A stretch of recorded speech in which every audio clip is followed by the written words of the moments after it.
नमस्कार दोस्तों, मैं कुलदीप सिंह आपके सामने एक ऐसी वीडियो लेकर आ रहा हूं जिससे हम अपने जीवन की उन समस्त शक्तियों को पा सकते हैं जिन शक्तियों के खो जाने से हमारा जीवन नीरस हो गया है। आज के इस भागदौड़ के वातावरण में जहां चारों ओर अशांति है, चारों ओर कोलाहल है, विचारों की उधेड़-बुन है, जीवन में निराशा, जीवन में किसी प्रकार की कोई उमंग, कोई उत्साह नहीं, कोई आनंद नहीं। दोस्तों, हम आपके सामने जिस वीडियो को लेकर आए हैं, इस वीडियो में हम अपने जीवन की 8 शक्तियों का ज़िक्र करेंगे, 8 शक्तियों के बारे में आपको जानकारी देंगे। ये कौन-सी 8 शक्तियाँ जिनको प्राप्त करके हम अपने जीवन के समस्त सुख साधन, अपने जीवन के आनंद और जीवन को इस धरती पर आकर जो कुछ भी संसार से पाना चाहते हैं, उन संसार को से उन शक्तियों को पा सकते हैं।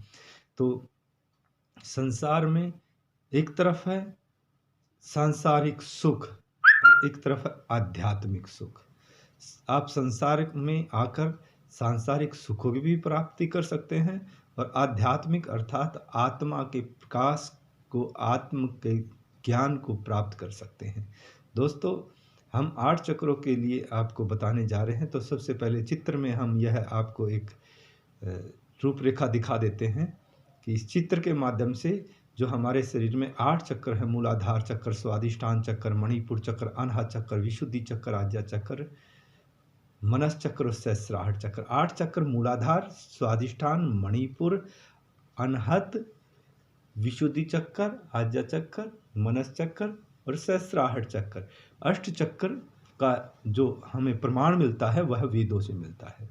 वैसे तो योग की भाषा में बहुत से भ्रांतियां हैं। योग में लोगों ने अलग अलग किताबें पढ़ी हैं, लेकिन और जिसने भी थोड़ा बहुत जाना उसने लिखा, लेकिन जो हमारा मूल प्रमाण होता है वह है वेद।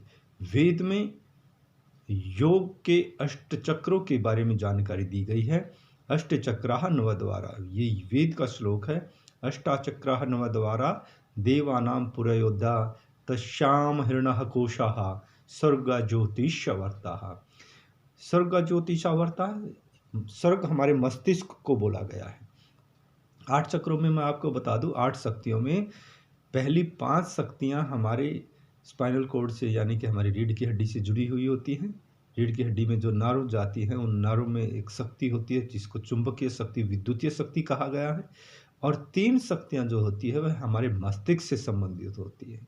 तो मस्तिष्क को ही स्वर्ग बोला गया है। स्वर्ग नरक कहीं नहीं, हमारे दिमाग में होता है। हम सब ने स्वर्ग और नरक की इतनी कहानियां सुनी हैं जिनको हम हमारे जीवन में हम कल्पनाएं करते रहते हैं कि स्वर्ग ऊपर आसमान में होगा। ऊपर आसमान, ऊपर का अर्थ है मस्तिष्क। स्वर्ग यही है, नरक भी यही है। जब यहाँ विचार अच्छे नहीं आते, हृदय में भावनाएं अच्छी नहीं आती, दोनों का आपस में संबंध अच्छा नहीं होता, हृदय के विचारों का और मन की भावनाओं का, तो हमारा जीवन नर्क हो जाता है। तो आइए इन शक्तियों को जागृत करने के लिए आगे बताएंगे आपको। सबसे पहले आगे बढ़ने से पहले मैं आपको जानकारी दे दूं, दोस्तों, यह वीडियो मेरी एक ही एपिसोड में पूरी नहीं होगी। इसके लिए मुझे 3 एपिसोड बनाने पड़ेंगे। पहले में मैं आपको चक्रों के बारे में जानकारी दूंगा, ये चक्र ये सुप्त हो जाने से शरीर में किस प्रकार के रोग आते हैं।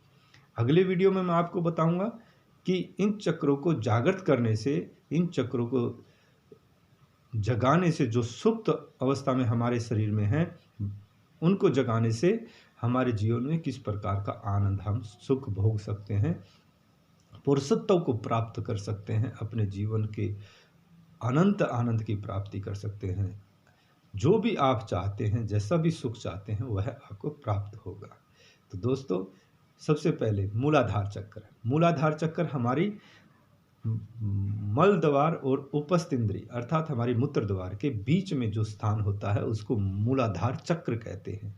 मूलाधार चक्र का जो संबंध होता है हमारे रिक्टम से, हमारे गुदा द्वार से, इसको एनल कैनाल भी बोलते हैं, और मूत्र मार्ग से इसका संबंध होता है। उत्सर्जन क्रियाओं का कार्य हमारा मूलाधार चक्र करता है, प्रतीत ऐसा होने लगता है। इसके सुप्त हो जाने से हमारे शरीर में किस प्रकार के रोग उत्पन्न होते हैं। यह मूत्र मार्ग में विकार उत्पन्न करता है, किडनी की प्रॉब्लम, किडनी के रोग उत्पन्न हो जाते हैं। हमारे आहार में जहाँ एनस होती है वहाँ पर एक गांठ बन जाती है जिसको बवासीर बोलते हैं, बवासीर के रोग उत्पन्न होने लगते हैं। और गुदा मार्ग पर आने वाले जो कब्ज, गैस्ट्रिक प्रॉब्लम, ऐसी ऐसी बीमारियां भी मूलाधार चक्र से संबंधित होती हैं। हमारे नितंबों में, हिप्स में जो तंत्रिका तंत्र है, जो साइटिका नर्व है, वह नर्व भी डैमेज हो जाती है और साइटिका का रोग उत्पन्न होने लगता है। ये था मैंने आपको मूलाधार चक्र के बारे में। अब आगे बता रहे हैं स्वादिष्ठान चक्र। स्वादिष्ठान चक्र नाभि के निचले भाग में, अर्थात जो हमारी नाभि है इससे नीचे, यहाँ जहाँ मूत्र द्वार है, मूत्र मार्ग के पास स्वादिष्ठान चक्र होता है। यह चक्र, यह शक्ति हमारी रीढ़ की हड्डियों में होती है। मूलाधार भी रीढ़ के बिल्कुल पुच्छल पर अंत में होती है और स्वादिष्ठान चक्र भी हमारी रीढ़ की हड्डी में होता है। आपको मित्रों बता दें कि 8 शक्तियों में से 5 शक्ति हमारी मेरुदंड में, अर्थात हमारी रीढ़ की हड्डी की नसों में होती है और 5 शक्तियों के पश्चात जो 3 शक्तियां बचती है वह हमारे मस्तिष्क में होती है। अब यह दूसरी शक्ति के बारे में मैं आपको जानकारी दे रहा हूं कि नाभि के निचले भाग में जो मेरुदंड में स्थित होती है उस चक्र को स्वादिष्ठान चक्र कहते हैं और इस चक्र में जल की बहुत ही प्रधानता होती है। इसमें टेस्टिस, ओवरी, यूट्रस, मूत्र मार्ग से संबंधित ही विकार होते हैं। प्रोस्टेट ग्लैंड से संबंधित विकार, इनफर्टिलिटी की प्रॉब्लम, ये सारी बीमारियां हमारी स्वादिष्ठान चक्र के ठीक है। मणिपुर चक्र, मणिपुर चक्र हमारे नाभि में होता है और इस मणिपुर चक्र से संबंधित जो रोग होते हैं वह आपको चित्र के माध्यम से भी इन चक्रों के बारे में आपको बताया है कि जो मणिपुर चक्र है नाभि में, इसके साइड में होता है हमारा पेनक्रियाज। पेनक्रियाज से संबंधित रोग हमारे डायबिटीज, और इसके सुप्त रहने से डायबिटीज का विकार, स्मॉल इंटेस्टाइन जो हम भोजन करते हैं, स्मॉल इंटेस्टाइन का सिस्टम होता है जो हमारी भोजन के पौष्टिक तत्वों को एब्जॉर्ब करके पूरे शरीर में रक्त के माध्यम से उन तत्वों को भेजना और हमारी एक एक सेल्स को शक्ति प्राप्त होती है। तो स्मॉल इंटेस्टाइन, अपेंडिक्स, जो भी हम कच्चा आहार खाते हैं, सलाद है, फ्रूट है, जो भी कच्चा खाते हैं, फल सब्जियां, वह कच्चे खाने को पाचन करने के लिए कार्य करता है अपेंडिक्स। हमारा पित्ताशय, गॉल ब्लैडर और हमारे शरीर में जो डाइजेस्टिव सिस्टम है उसके जो डिसऑर्डर होते हैं वह सब विकार हमारे मणिपुर चक्र के ठीक प्रकार से कार्य न। मणिपुर चक्र अर्थात हमारी मणि की तरह चमकने वाली, जिस मणि में अपना स्वयं का प्रकाश होता है, ऐसा प्रकाश हमारी नाभि में होता है। कहते हैं रावण की नाभि में भी अमृत था।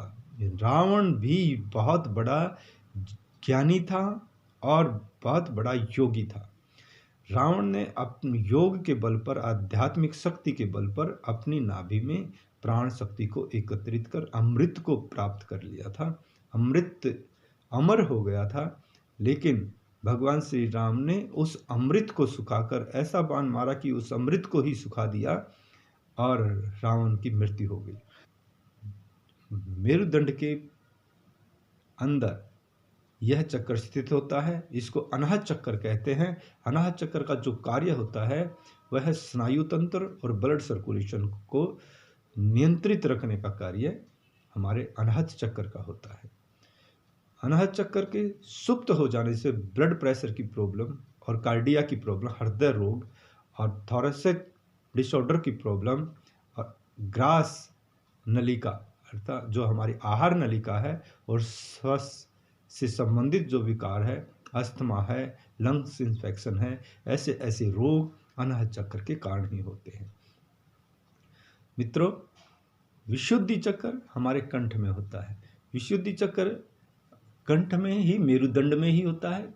जो कंठ मेरुदंड आती है, जो रीढ़ की हड्डी हमारे गले से होती हुई जाती है, तो उसकी नसों में ही एक गुच्छा होता है जिसको विशुद्धि चक्र बोलते हैं।